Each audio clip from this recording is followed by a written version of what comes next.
Thank you, sir. Item number 6, House Bill 1230 by Representative Hammer. Representative Hammer, you are, well, we need a motion in a second. Let's get it on there. And we see that you have an amendment, sir. Please give us the tracking code. Thank you, Mr. Chairman. It is drafting code 006495. That is incorrect. No, I'm sorry. That is correct. Forgive me. That is correct. Okay, do we have a motion? Let's get it on the bill. Do we have a motion and a second? Good. We got a motion and a second.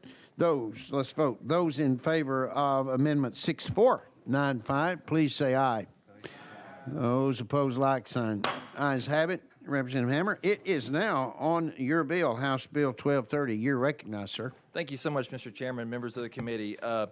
No, there's not many things we can agree on a lot of times, but many, if not most Americans find going back and forth between daylight savings times and standard times twice a year to be extremely disruptive. So going back and forth is actually very unhealthy and puts us at risk for heart attacks, sleep loss, and car accidents, etc.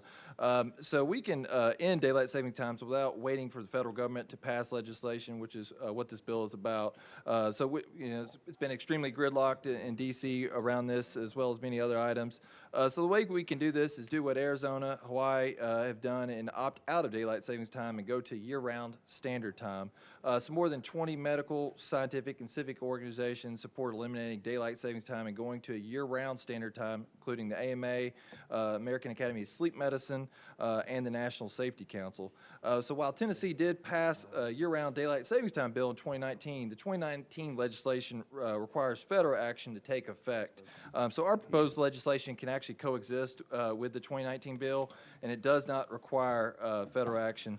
So this bill creates a regional approach, and the bill as amended adds the southeastern states, and we added, based on the subcommittee's feedback, added Missouri and Virginia to those states as well, so all the contiguous states to Tennessee. And then lastly, we have had some questions in subcommittee around how this could affect. So the various emailed right before the committee, if you have your iPads, a chart in our be able to talk about it a little bit. It'll have the winter daylight savings times that would daylight saving time sunrises that would occur, and also the spring summer sunsets. I know the chairman asked that. It shows kind of the different approaches and how that would be in your specific areas. And then lastly, we actually do have a sleep medicine physician and expert on this subject here from Vanderbilt who has brought me this bill. It's Dr. Beth Malow, and if the committee would be so inclined, I'd love to give her a few moments to explain this. Of course, we can. If there's no objections, we will go out of session. Dr. Beth, we're going to ask you to step up to the batter's box. I think you know the routine by now. Make sure the red light is on. Scoot up or bring it closer to you, because the chairman is hard of hearing sometimes, Dr. Beth. And at this point in time, would you please identify yourself? And again, tell us who you're with. You're recognized. And we will give you 3 minutes. So make those 3 minutes magical for us, if you would. I will do my best. Thank you. I really appreciate it. I'm Dr. Beth Malow. I'm a practicing neurologist. I'm the director of the Vanderbilt Sleep Division, although my views expressed do not necessarily reflect those of my employer. They reflect my own. Okay. Chairman Kiesling, Vice Chair Eldridge, distinguished members of this committee, thank you so much for allowing me to testify in support of House Bill 1230. As Caleb Hemmer mentioned, we don't want to go back and forth. It's very annoying. A lot of people are tired of it, and it does have health consequences. But then we have to figure out where we're going to land, right? And I want to make an argument from a health perspective on why standard time year-round is the healthier choice. It all comes down to light. Morning light is optimized by standard time. Morning light is healthier because it aligns our brains and bodies with the outside world. It wakes us up, it boosts our mood, it allows us to be more productive.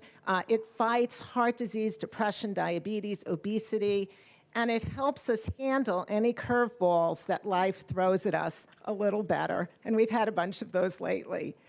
Now, like many of you, we did send around a chart about sunsets. I really like when it's light at the end of the day after work. That's really important to me. And with year-round standard time, it would still be light fairly late in the day in the spring and summer. We're looking at 8 p.m. or later sunsets in East Tennessee and 7 p.m. or later sunsets in most of the rest of the state. So we'd be able to go outside and play with our kids after work and still get them to bed at a good hour. Now, in contrast, year-round daylight saving time would add morning darkness to winter months, particularly in the eastern part of our state, Knoxville, Chattanooga, Johnson City. We'd be looking at sunrises close to 9 a.m. in January, and that's really late. And okay, thank you. Our kids start school before 8 a.m., so they'd be going to school in the dark. We tried this in 1974, and it was very unpopular and repealed. So I really urge you to not just think about standard time for our state, but we could be a leader in the rest of the region in ending the outdated ritual of changing our clocks. Thank you very much for your time. Well, thank you, Dr. Beth. Any questions to our speaker? Yes, we do. Chairman Terry, you're recognized. Thank you for coming, and thank you for talking to us today. Are there any studies that you know? My understanding is every time zone, in theory, is supposed to be every 15 degrees. And if you go by that, almost all of Tennessee should be Eastern time zone. Are there any studies on how changing off of daylight savings time, if with the 15-degree change, if we were all Eastern time, how it would affect that's currently central? Doctor, you're recognized. Yeah, thank you for that question. So the time zones can be a little bit complicated. I think the challenge with us all being on Eastern time zone, I like the idea of everybody being on the same time zone in Tennessee, but that would make it even darker for parts that are on the Central time zone right now. We're in some ways protected, Nashville and other parts of our state, by being on Central. So when you're on Eastern, you're on the western edge of the time zone. And it is quite dark, as I mentioned. If you think about it and look at the graph or the chart that we sent around, we're looking at these really late sunrises in the winter, so close to 9 a.m. So I actually would not advocate for Eastern time zone if you look at the data. Dr. Terry. Are you good? Okay. Further questions? Yes, we do. Representative Alexander, you're recognized. I live in East Tennessee in Johnson City, and all the farmers in my area and all the UPS drivers like daylight savings time. UPS drivers at night going in, trying to deliver packages at night, stepping over stuff they don't know what they're stepping over, fearful they're going to get bit by a dog. My farmers would like to work in the fields as long as they can. So just my comments to the committee. Sure. Okay. Anyone else to Dr. Beth? Well, thank you for being with us today and scheduling that. No objection. We will go back into session. And with that, any closing remarks, Representative Hammer? Thank you, Mr. Chairman. And I'd like to thank Dr. Mallow and her network of sleep specialists and neurologists that have been bringing this bill. So just to clarify, this would not go into effect if this bill were to pass. But we're just trying to create a regional approach and want Tennessee to be a leader in that, where we'd go out to the surrounding states that they were to pass the same bill. Then that would then trigger the going to the standard time. All right, questions? Yes, we do. Chairman Brickett, you're recognized. Just a quick question. You almost touched on it. So far, no other states have passed similar legislation in our surrounding states. Representative Hammer, recognized. Thank you, Mr. Chairman. Apologies. Thank you, Representative. Yeah, so this initiative just started this year by, again, Dr. Mallow and some of her network of physicians in other states. And so Arkansas has filed this legislation, and in Tennessee as well. And so they were just, started here, and they wanted to start this initiative here and see how it could spread in other states. Chairman Brickett, follow up. Just because, if the other states do it, won't they also have to wait for their contiguous states to also do it? So it's kind of like a long-term rollout that may never get to the finish line, but I don't know. Representative Hammer, would you object? Let's go out of session for just a moment. Turn our attention to legal, and let's see if we can get an answer here. Mr. Mundy, you recognize? Thank you. I remember this going back to when Representative Tillis passed this law 3 or 4 or 5 years ago. It's an interesting issue federally because what Congress did was they said that any state can go either entirely or in part, depending on if they're split, like Tennessee is down the middle in 2 time zones. They can go to standard time. You can just, the state can adopt a law and go to standard time. And that's what Utah and, I think Arizona, and Hawaii have done. But to go to daylight savings time, you can't do that by state law. You have to actually have, Congress has to amend or repeal the statute. And then the Secretary of the U.S. Department of Transportation has to certify to our speakers that that law has changed before we can move the entire state to daylight savings time. So his bill would require the other states to go to standard time first before Tennessee would go to standard time.